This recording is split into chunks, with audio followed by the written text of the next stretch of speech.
अब इसमें समझते हैं हमारा दूसरा पॉइंट जो था हमारा कि वैलिड रिट्रेसमेंट क्या है और ब्रेक ऑफ स्ट्रक्चर और चेंज ऑफ कैरेक्टर, ये तीन पॉइंट जो हैं वो अब हम इसमें कवर करने वाले हैं। देखो, वैलिड रिट्रेसमेंट के लिए सबसे पहले एक बार समझो इंडिविजुअल कैंडल क्या है। मैंने यहाँ पे थोड़ा सा आपको समझाने के लिए बनाई हुई इंडिविजुअल कैंडल को समझते हैं। इंडिविजुअल कैंडल कौन सी है? जो कैंडल अपनी प्रीवियस कैंडल, समझ रहे हो, जो कैंडल अपनी प्रीवियस कैंडल के हाई को ब्रेक करे और ऊपर क्लोज हो, वो कैंडल हमारी इंडिविजुअल कैंडल कहलाती है। इतना इजी है। दोबारा से एक बार समझा देता हूँ कि जो कैंडल अपनी प्रीवियस कैंडल के हाई के ऊपर क्लोजिंग देती है बॉडी के साथ, ये नोट्स बना लेना, लिख लेना, बॉडी के साथ क्लोजिंग देना ज़रूरी है। अगर ये कैंडल विक के साथ क्लोजिंग देगी तो ये वैलिड नहीं है, ठीक है।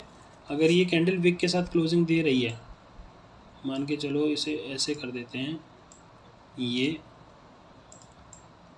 और ये विक के साथ क्लोजिंग इसने दे दी इसके ऊपर, अगर आप देखोगे, ठीक है, ये ऐसे, तो ये वैलिड नहीं मानी जाएगी। मुझे इंडिविजुअल कैंडल ही मैं उसे वैलिड मानूँ कि ये मेरी इंडिविजुअल कैंडल है, ठीक है, पहली चीज़। अब रिट्रेसमेंट की बात करते हैं। रिट्रेसमेंट क्या है? अगर आपका अप ट्रेंड चल रहा है, ठीक है, आपका ये अप ट्रेंड है, ठीक, इसके बारे में बात करते हैं। ये आपका अप ट्रेंड, हम इसे मानते हैं कि मेरा ये अप ट्रेंड चल रहा है और कैंडल मेरी ऊपर क्लोजिंग दे रही है। मेरी जो ये जो लास्ट कैंडल है, अप ट्रेंड में लास्ट कैंडल देख लेना, वो कैंडल प्रीवियस कैंडल से अगर ऊपर क्लोजिंग दे रही है, ठीक है, इंडिविजुअल कैंडल है, पहली जो चीज़ थी, पहली जो कंडीशन थी वो फुलफिल हो गई। दूसरी कंडीशन क्या है? जो सेल की कैंडल होगी अगली, ऑब्वियस सी बात है, जब आप अप ट्रेंड में बात कर रहे हो तो रिट्रेसमेंट सेल की कैंडल से ही आएगा। तो सेल की जो कैंडल होगी आपकी, वो कैंडल आपकी इंडिविजुअल कैंडल के लेवल को क्रॉस करके नीचे क्लोज हो।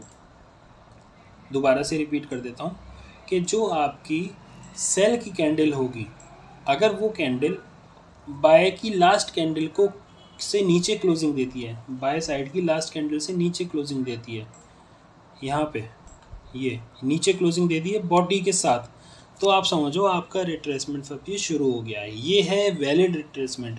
रिट्रेसमेंट के बाद break of structure and change of character और इंड्यूसमेंट, इन तीन चीज़ों को समझते हैं। ब्रेक ऑफ स्ट्रक्चर क्या है? जहाँ पे आपका स्ट्रक्चर ब्रेक होके, बहुत सिंपल लैंग्वेज में समझा रहा हूँ, कोई इसमें कन्फ्यूजन होने की ज़रूरत मुझे नहीं लगता आएगी किसी को। आपका हाई बना, आपका हायर लो बना, ठीक है, मार्केट ऊपर, मार्केट रिट्रेसमेंट यहाँ पे रिट्रेसमेंट आ गया आपका, ये आपका रिट्रेसमेंट आ गया, मार्केट ने ऊपर करा और पिछले हाई को क्रॉस कर दिया।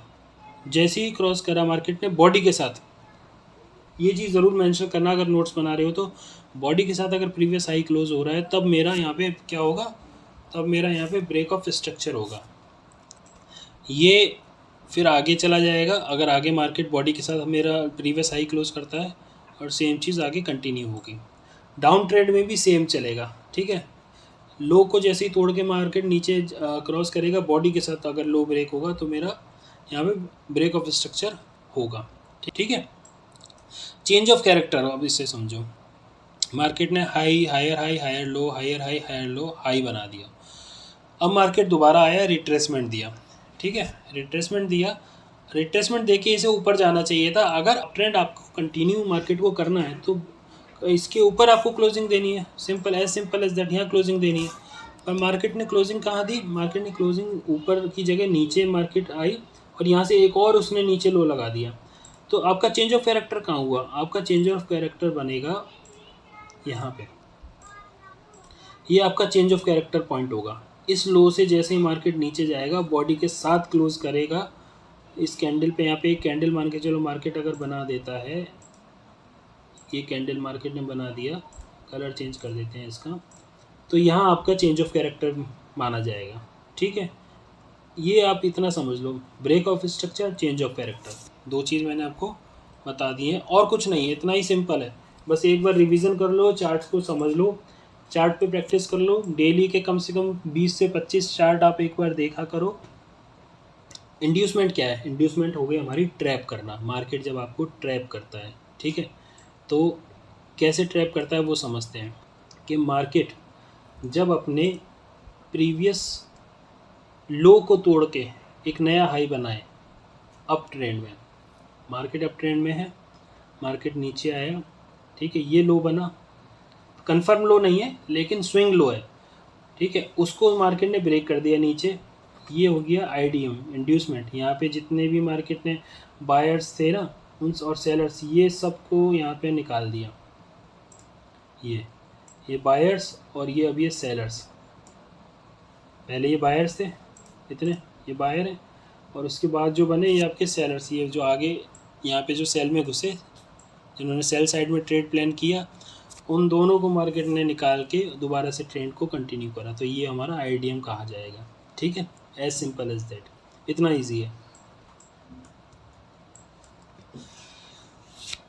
यहाँ पे हमारा लो था, यहाँ ये हाई आया, नीचे मार्केट ने एक लो लगाया, मार्केट ऊपर गया, ब्रेक ऑफ स्ट्रक्चर दिया, ऊपर चला गया, ठीक है।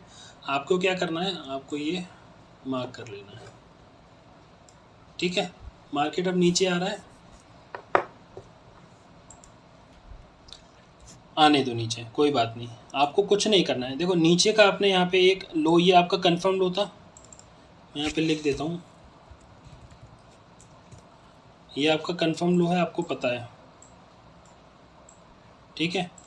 ये आपने मार्क कर लिया ऐसे, इसमें एक लेवल मार्क कर लिया, ऊपर आपने हाई का लेवल मार्क कर लिया। अब इसके बीच में क्या हो रहा है आपको उससे कोई लेना देना इतना नहीं होना चाहिए। अगर आपको उससे लेना देना है तो अभी भी आप रिटेलर की तरह ही ट्रेड कर रहे हो, मार्केट आपके एसएल खाएगा ही खाएगा, आप उसमें कुछ भी नहीं कर पाओगे, ठीक है।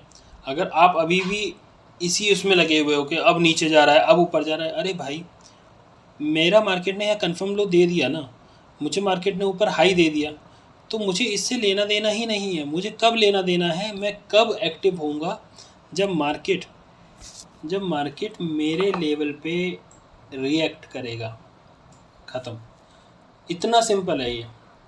जो लोग अभी भी ट्रेडिंग में फंसे हुए हैं, जो इसमें पैटर्न में ही घूमते रहते हैं, वो यहाँ पे सेल करते हैं, फिर बाय में ऐसे हिट हो जाता है, फिर यहाँ फिर सेल करते हैं, फिर बाय में ऐसे हिट हो जाता है, मार्केट ऊपर जा रहा है, अब ट्रेंड का लिया। अब देखो यहाँ पे क्या हो रहा है, मार्केट ने लिक्विडिटी लिया, देखो आप ध्यान से देखो, एक ऊपर लिक्विडिटी होती है हमारी ERL, जिसे हम बोलते हैं एक्सटर्नल रेंज लिक्विडिटी, और ये है मेरी IRL इंटरनल लिक्विडिटी। IRL क्या मतलब, वो बेचारे रिटेलर जो ट्रैप होने वाले हैं। ट्रैप कैसे होने वाले हैं वो भी समझ लेते हैं, मज़ा आएगा देखो चीज़ों को समझने में। आपको यहाँ पे क्या दिखाई दे रहा है, अगर आपको भी यहाँ W दिखाई दे रहा है ना, तो आप भी अभी भी उन्हीं रिटेलर में से हो जो ट्रैप होने वाले हो, ठीक है। आपको भी अगर यहाँ W दिखाई दे रहा है तो आप भी उन्हीं रिटेलर्स में से हो जो ट्रैप होने वाले हो, और उम्मीद करता हूँ ये आपको समझ में आ गया होगा कि आपने W समझ के आपने अपसाइड पे ट्रेड लिया, जो कि किताबों में भी पढ़ाया हुआ है, मार्केट नीचे आ जाता है, ठीक है। अब फिर मार्केट ऊपर गया, अब यहाँ देखना और क्या दिखाई दे रहा है आपको, मैं बताता हूँ। अब यहाँ पे कुछ को दिखाई दे रहा होगा एम पैटर्न, दिख रहा है एम पैटर्न, हाँ अब दिखा होगा, ये एम पैटर्न है।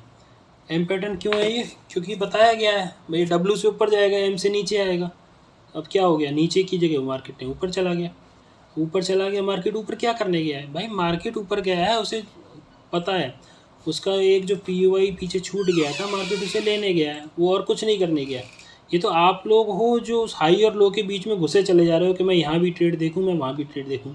अगर इन चीज़ों से निकल के सिर्फ हाई और लो पे भी काम कर लोगे ना, तो मार्केट आपको पैसा देने के लिए ही बैठा है, ठीक है। POI पे उसने आपका टैप किया और सीधा नीचे आ गया। आपने ये वाला ट्रेड नहीं भी लिया, क्योंकि हम बात करते हैं हम ट्रेंड के अगेंस्ट में नहीं जाएंगे, ठीक है। जिस दिन आप प्रो ट्रेडर बन जाओ, जिस दिन आप चीज़ों को उस लेवल पे समझ लो, तो आप ये वाला ट्रेड भी ले लेना, मुझे कोई दिक्कत नहीं होगी। आप यहाँ से ट्रेड बनाना, बहुत अच्छा ट्रेड आपको मिलेगा यहाँ पे, यहाँ से लेकर के यहाँ पे ट्रेड बनाना। स्टॉप लॉस आप ऊपर रख के, छोटा सा स्टॉप लॉस, ठीक है, आप यहाँ तक का ट्रेड लेना, कोई दिक्कत नहीं है। लेकिन जब तक आप नहीं सीख पा रहे हो, एटलीस्ट तब तक तो शांत रहो, तब तक तो उस हिसाब से चलो जैसे मार्केट आपको जाना चाहिए। जैसे अब मार्केट नीचे आया, हमें क्या करना था, हमें सिर्फ हमारे लो पे ही वेट करना है। हमने पीओआई पहले से अपना फाइनल किया हुआ है। पीओआई क्या, आपका ऑर्डर ब्लॉक हो गया, आपका एफबीजी हो गया, ठीक है। आप इस चीज़ को भी आगे भी समझेंगे इन फ्यूचर। इन चीज़ों को आपने प्रॉपर मार्क कर लिया हाई फ्रेम पे, है ना, अपना हायर टाइम फ्रेम पे मार्केट ने टैप किया। अब आप वेट करो और सही आपके चेंज ऑफ कैरेक्टर का, और यहाँ पे आप पोजीशन बनाओ। मैं कह रहा हूँ आपको पैसा बनाने से कोई नहीं रोक सकता भाई। मार्केट पैसा देने के लिए ही बैठी है, लेकिन सिर्फ उन लोगों को जो सीख के करते हैं, मेरी बात मानो, और कोई आपके पास ऑप्शन नहीं है। अगर अभी भी आप तुक्का ट्रेडिंग कर रहे हो, तुक्के में ट्रेडिंग कर रहे हो, कहीं से अप ले रहे हो, कहीं से आप सेल कर रहे हो, तो छोड़ दो, नहीं कर पाओगे। और अगर सच में आपको ट्रेडिंग करनी है तो सीख लो, तभी ट्रेडिंग आप कर पाओगे। सीख के ही कर पाओगे, बिना सीखे नहीं कर पाओगे। देखो तुक्का सिर्फ एक दिन चल जाएगा, 2 दिन चल जाएगा, लाइफ टाइम तुक्के पे नहीं चल पाएगी ट्रेडिंग। थोड़ा मेरी बातें वैसी लग रही होंगी, लेकिन ये हार्श रियलिटी है ट्रेडिंग की। आप अकाउंट वाइप आउट होने से पहले समझ जाओ तो ज़्यादा बेहतर है, ठीक है। फ्रैक्टल नेचर, ये आज की वीडियो का लास्ट टॉपिक है। अब मार्केट आपको धोखा नहीं दे सकता अगर आपने इसको समझ लिया तो। नोट्स बना लेना, ध्यान से सुनना। हायर टाइम फ्रेम पे हम लोग एनालिसिस कर रहे हैं ट्रेंड का, ठीक है। मार्केट देख रहे हैं 1 आवर टाइम फ्रेम पे, मैंने मान के चलो लिख दिया, ठीक है। 1 आवर का आपका टाइम फ्रेम है जिसपे आपको दिख रहा है कि मार्केट एक अप ट्रेंड में है। एक पुल बैक लगा है, रिट्रेसमेंट लिया मार्केट ने, कितने लो दिया, और यहाँ पे मार्केट ने एक आपको हाई दिया। अब ये जो पुल बैक है जिसकी मैं बात कर रहा था, ये जो 1 घंटे का पुल बैक है ना, आप शॉर्ट टाइम फ्रेम, देखो 1 घंटे में तो आप ट्रेडिंग करोगे नहीं। अगर इंट्राडे ट्रेडर हो, स्विंग ट्रेडिंग की बात अलग है। इंट्राडे में अगर आप ट्रेड करें, इंट्राडे उस पर, तो आप 1 घंटे पे तो ट्रेडिंग करोगे नहीं। तो यहाँ पे आप समझो कि यहाँ पे अब मार्केट ने जो पुल बैक दी है वो 15 मिनट में, अगर आप लोअर टाइम फ्रेम पे आओगे तो वो क्या है, वो 15 मिनट का डाउन ट्रेंड है। वो 15 मिनट का डाउन ट्रेंड है। अब आपको ये देखना है कि मार्केट ने चेंज ऑफ कैरेक्टर कहाँ करा। डिटेल में आगे ज़रूर बात करेंगे, इस चीज़ को समझ लेना कि मार्केट ने चेंज ऑफ कैरेक्टर कहाँ करा, ठीक है। और उसके बाद मार्केट ने बॉस कहाँ करा, ये सारी चीज़ें आपको देखनी होंगी। ये 15 मिनट की कहानी चल रही है। और सबसे ज़रूरी चीज़ एक मैं आपको इसमें अच्छी चीज़ बता देता हूँ। सोच तो वैसे आगे वाली वीडियो में बनाने की रहा था, लेकिन इसमें चलो कवर कर लेते हैं। अगर जो लोग अभी तक बने हुए हैं वीडियो में, तो ये उनके लिए प्रो टिप होने वाली है। आप 1 घंटे का एक पीओआई यहाँ पे ज़रूर मिलता है। देखो जब भी आपको पुल बैक के बाद एक अच्छा अप ट्रेंड आएगा ना, आपको पीओआई ज़रूर मिलेंगे, ठीक है। पीओआई मार्क कर लेना। मार्केट आने दो मार्केट को यहाँ पे, ठीक है।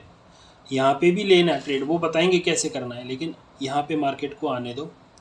मार्केट जब यहाँ पे आए और आके यहाँ पे आपका ये शॉर्ट टाइम फ्रेम पे, जब मार्केट यहाँ पे आ जाए 1 घंटे पे अगर आपने मार्क किया और यहाँ पे मार्केट आपका आ गया है, तो आपको शॉर्ट टाइम फ्रेम पे आ जाना है, लोअर टाइम फ्रेम पे आ जाना है। आने के बाद आपको ये वेट करना है अपने चेंज ऑफ कैरेक्टर का, यहाँ पे चेंज ऑफ कैरेक्टर का वेट करना है।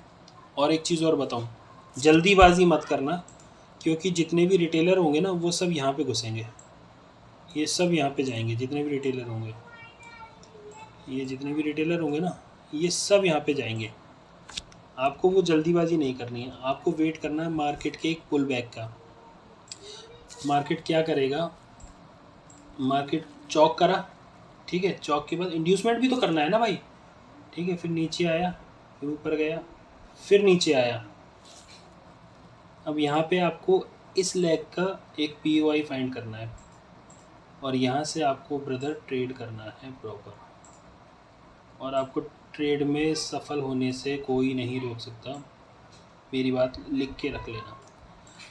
तो चलिए आज की वीडियो को यहीं क्लोज करते हैं, और बने रहिए मेरे साथ। वीडियोस को लाइक कर दीजिएगा, अगर पसंद आए तो शेयर कर देना।